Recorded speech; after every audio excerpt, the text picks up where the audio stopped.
Right, let's talk about money. Specifically, let's talk about the Grand Canyon-sized gap between those who have it and those who don't. In one corner, you have a banker who just got a bonus so large it has more commas than a grammar textbook. He's deciding which of his 7 sports cars to drive to a Michelin-starred restaurant where the water costs more than your weekly groceries. In the other corner, you have a single mother working 2 jobs, staring at a pile of bills on her kitchen table, trying to figure out how to stretch $20 until Friday. This isn't a scene from a bad dystopian movie. It's just Thursday, June 12th, 2025. It's a tale of 2 completely different parallel universes existing side by side. The starkness of this contrast is frankly staggering. We're talking about a level of inequality that would make a feudal lord blush. One person's biggest problem is that the Wi-Fi on their private jet is a bit spotty over the Atlantic. Another person's biggest problem is whether they can afford the medication that keeps them alive. It's a system where a politician can accept a donation that buys them a beach house, while the person who voted for them gets their power shut off for being $50 short. The sheer audacity of this divide is something we've become numb to, and that right there is the most terrifying part of this whole mess. We've started to accept the unacceptable. This isn't about jealousy or the politics of envy. No one is saying you can't enjoy a nice avocado toast. This is about fundamental fairness. It's about a system that seems rigged from the start. A game where the rules are written by the players who are already winning. Think about it. The people making decisions about minimum wage have never had to live on it. The people deregulating banks are the same people who will get cushy board positions at those banks after they leave office. It's a revolving door of influence and power that leaves the average person locked outside in the rain, wondering why the door won't open for them. The divide is more than just financial. It's a chasm of experience, of opportunity, and of basic human dignity. It's the difference between a safety net and a tightrope with no net below. For the powerful, a mistake might mean a slightly smaller bonus or a sternly worded article in a newspaper. For the average person, a single mistake, a medical emergency, a car breakdown, a sudden layoff, can lead to a catastrophic spiral into debt and poverty. The stakes are wildly, cruelly different, and it's a reality we can no longer afford to ignore or normalize. It's time we had a serious and frankly uncomfortable conversation about this. So what does life look like for the corrupt bankers and politicians who have mastered this broken system? Well, it's shiny. Very, very shiny. Their homes aren't just houses, they are sprawling estates with more rooms than a mid-sized hotel. We're talking infinity pools overlooking the ocean, private movie theaters, and garages filled with cars that cost more than a college education. These aren't just places to live. They are monuments to their own success, fortresses of wealth designed to keep the grubby realities of the outside world at a comfortable distance. And they pay for it all with money that, let's be honest, often comes from some very questionable places. Their vacations are not your typical 2 weeks in July affair. They don't worry about baggage fees or finding a decent motel.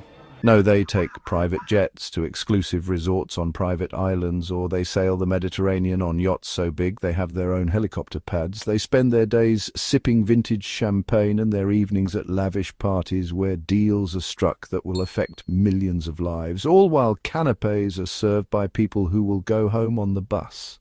It's a bubble of pure, unadulterated luxury, completely insulated from the consequences of their own actions. And the parties. Oh, the parties. These are not your backyard barbecues. These are extravagant galas, fundraisers, and networking events held in opulent ballrooms. The guest lists are a who's who of the powerful and influential. They clink glasses, pat each other on the back for their brilliant financial wizardry, and make backroom deals that will further deregulate their industries or secure lucrative government contracts. All of this is disguised as charity or political discourse, but it's really just a celebration of their own untouchable status, funded by a system that extracts wealth from the bottom and funnels it directly to the top.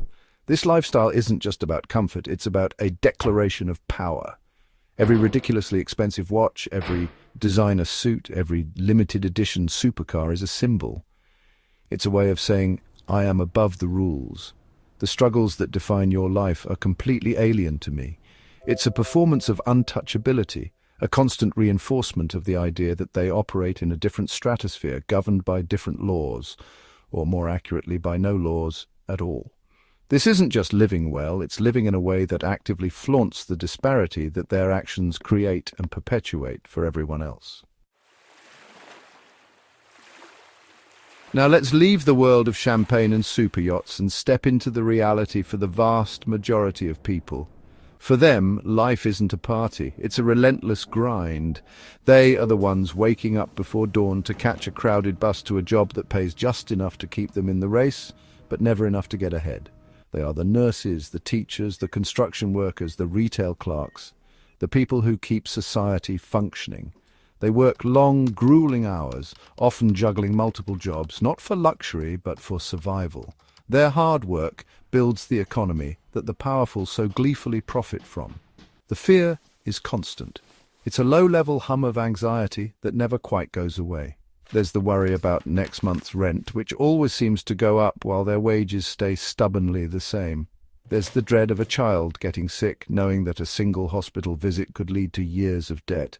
There's the ever-present threat of a layoff, the knowledge that they are just one corporate decision away from losing their livelihood. They live in small apartments, not sprawling mansions, and their biggest financial decision isn't which stock to buy, but which bill to pay late this month. Their dreams are not of private jets, but of simple security. The dream of owning a small, modest home. The dream of being able to afford a vacation, any vacation, even if it's just a weekend trip to a nearby state park. The dream of sending their kids to college without saddling them with a lifetime of debt. These are not extravagant desires. They are the basic building blocks of a decent, dignified life, yet for so many they remain perpetually out of reach. They are constantly told to work harder, to pull themselves up by their bootstraps, even when they don't have any boots. This struggle takes an emotional toll that is impossible to quantify. It's the stress that strains relationships, the exhaustion that robs them of time with their families, and the sense of hopelessness that comes from feeling trapped in a system that doesn't care about them. They see the news, they see the politicians smiling with the bankers, and they feel a profound sense of injustice. They are playing a game where the dice are loaded, the cards are marked, and the dealer is laughing all the way to the, bank. It's a daily battle for dignity in a world that seems determined to strip it away. So here we are, looking at this absurd picture. On one side, a tiny group of people living in unimaginable luxury, often built on a foundation of corruption and exploitation. On the other, the vast majority struggling to stay afloat, working harder than ever for a smaller and smaller piece of the pie. This isn't just an economic issue, it is a moral crisis.